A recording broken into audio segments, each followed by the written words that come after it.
अनगढ़ा थाना महोदय से हम मांग करते हैं कि इनको तत्काल त्वरित कार्रवाई करते हुए इनका एफआईआर नंबर दर्ज करते हुए इन पर गिरफ्तार किया जाए।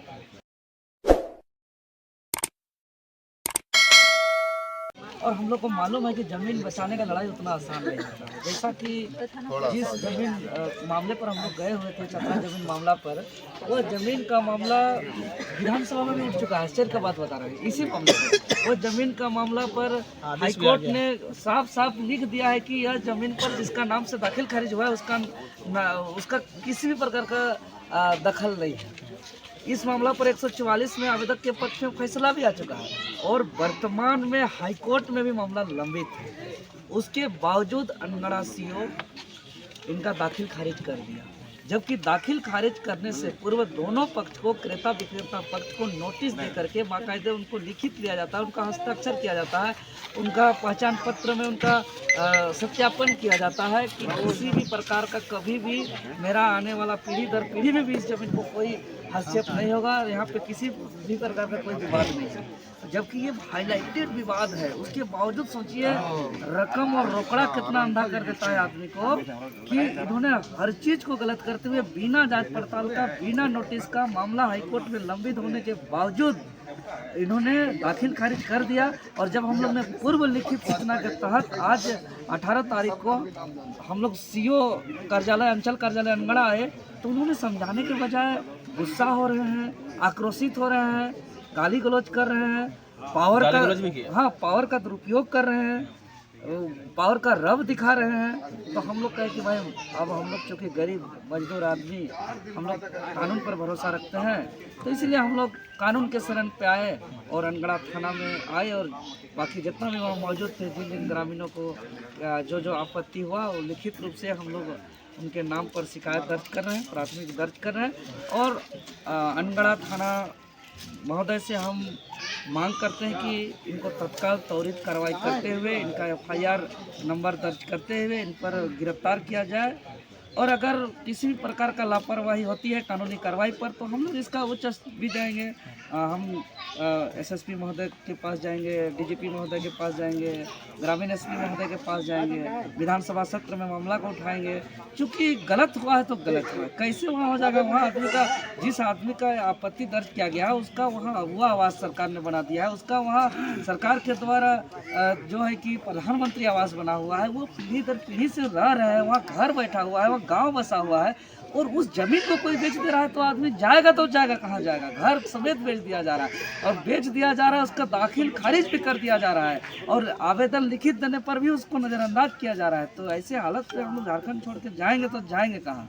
इसीलिए हम लोग अब इस लड़ाई को लड़ने के लिए आज कानून के शरण में आए हैं और उनका उचित कानून कार्रवाई की मांग करते हैं। थाना प्रभारी महोदय से बात कब तक ये लग रहा है, ये लोग जो आरोप लगाए हैं, शिकायत दर्ज किया कानूनी प्रक्रिया जो भी हुआ है, कब तक जाता था? अभी से ही 24 घंटा में हो गया है। यहाँ आवेदन हमको मिला है, अब इसलिए हम जांच करेंगे।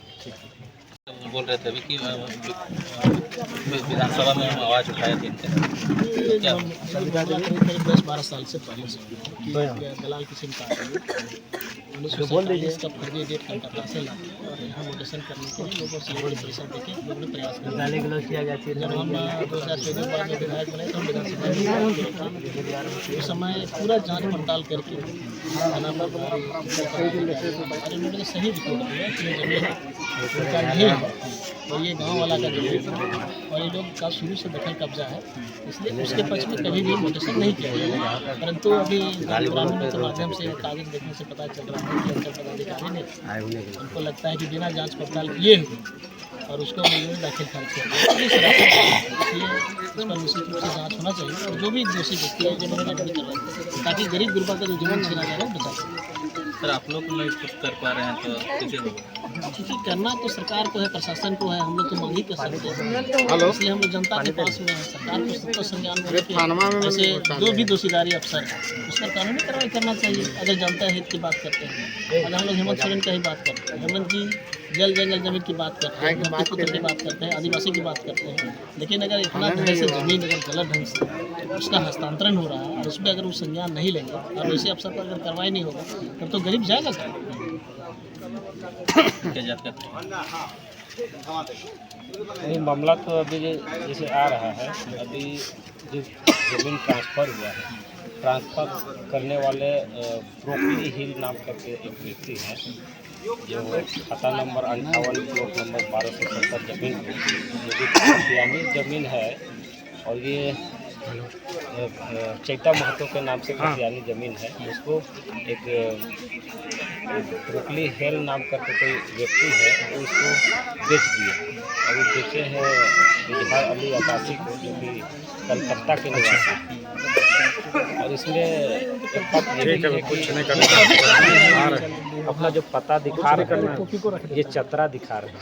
हम तो आप मीडिया को कहना भी चाहेंगे कि आप चतरा में जाके एक बार जैसे आप आवेदन दीजिएगा ना, से जांच कीजिए कि ब्रोकली हिल नाम के करके कोई व्यक्ति चतरा में कोई रहते हैं कि नहीं रहते, तो आपको साफ साफ पता चल जाएगा कि उस नाम पर कोई व्यक्ति नहीं रहते। इस तरह से गलत किया गया है जो आपका कलकत्ता का फर्जी केस बना करके लिए इस तरह का काले कारनामों को अंजाम तो आने के बाद भी हुआ है। हम लोग सरकार से प्रशासन से मांग करते हैं कि इसमें जांच कमेटी बैठा करके अच्छे से इसका जांच किया जाए और इसमें जो संलिप्त है सीओ है राजू कमल जी, जिनको तत्काल बर्खास्त करने के साथ जो आपके कर्मचारी हैं, राजस्व कर्मचारी हैं, अंचल निरीक्षक हैं, इनको अभी सेवा से तत्काल बर्खास्त कर दिया जाए और इसको उच्च स्तरीय जांच किया जाए तो सारा चीज़ सामने आ जाएगा।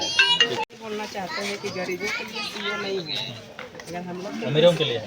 हाँ, और जो हम लोग धरना प्रदर्शन दिए तो उसमें भी हम लोग को गाली गलौज देने लगे। गाली गलौज भी किए?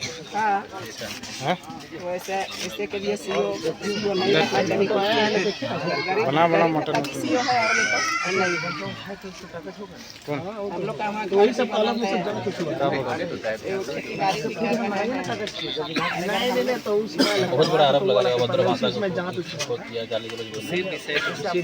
तो ऐसा करवे ना किए, सबको अथी कर रहे हैं, गुस्सा में आके बोले यार गए।